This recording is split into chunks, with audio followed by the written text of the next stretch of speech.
As the nation grapples with how to confront sexual misconduct, the New York City Council has introduced a package of 11 bills aimed at preventing harassment in the workplace. As part of the legislation, businesses that employ at least 15 people would be required to conduct training to prevent misconduct. And should the measure become law, New York City would join states like Maine and California that mandate sexual harassment training by private employers. The reforms follow a hearing held by the council where Carole Wacey testified. Ms. Wacey is the CEO of the Women's City Club, and as part of our continuing coverage of Women's History Month here on Metrofocus, we're pleased to welcome her back to the program. Carole, welcome back.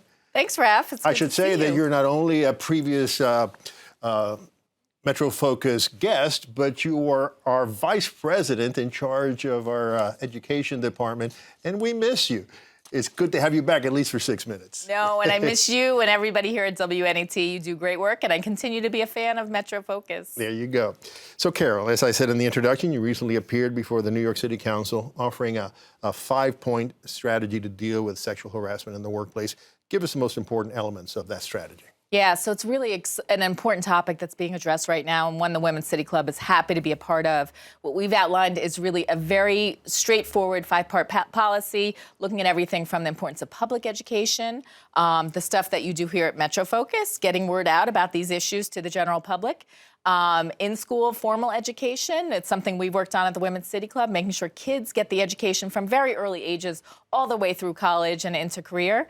And then things like on the employer side, making sure that victims have places to go, make sure perpetrators are held accountable, and also for general employers, make sure they put things in place. So those are the 5 parts. We're heavily focused on education. Okay, so and we'll talk about that in a second, but based on your appearance before the City Council and your interaction with the members after you testified, do you get the sense that the council is taking this seriously, perhaps more seriously than ever before? Super seriously. I think the challenge is this is a repeating issue. Liz Holtzman was there talking about the work she was doing back in 1993 on this topic.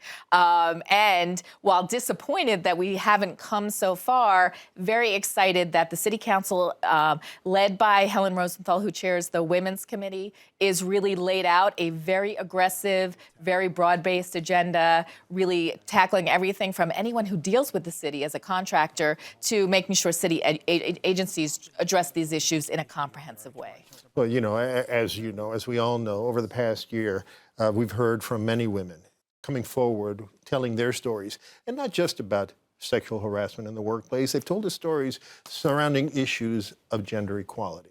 I wonder, from your perspective, where, on issues surrounding gender equality, where have we made real progress in the country, and where are we still falling short? Yeah, for instance, just here in New York this past year, there was a decision that you cannot ask employees about past salary history. Well, that may not sound like a big deal. It is a big deal because so often women and minorities in particular have been disadvantaged. So taking that piece of information away from employers just to put everyone on a level playing field. We should all be approached in terms of who we are and what we bring to an organization, not how much we've made historically. That often holds us back. So there's things like that. But then you look at something like the Equal Rights Amendment. We've been fighting for that for almost 100 years, actually. Right. I went down to D.C.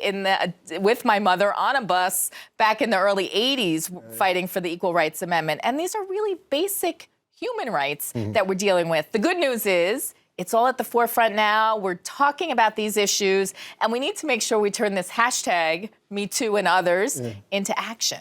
So you've said, and education, of course, is your forte, you said that education is a critical element in bringing about a culture of respect. What kind of education are you talking about, and how do we get it?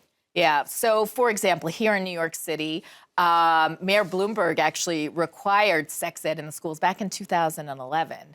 There was some analysis by Comptroller Stringer, as well as Mayor de Blasio, to look at that. And the challenging thing is it hasn't really been put into effect.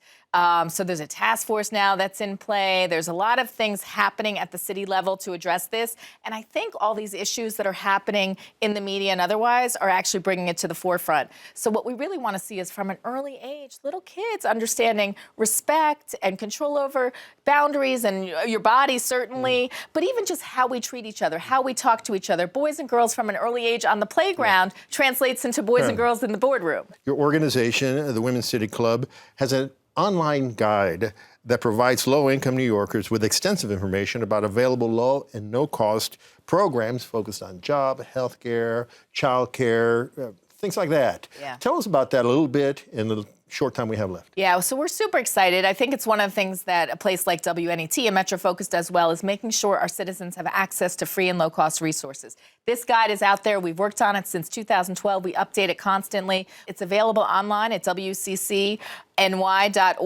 Come, you can search it. It's very searchable. If you have feedback, if you're an organization, you want your stuff up there, we're happy to put it up. It's free and available to everyone. We also have it in print version, so for those who don't have access to the internet, we're happy to mail those out as well. And you can call the Women's City Club. Our phone information is all available. Sounds like a great resource.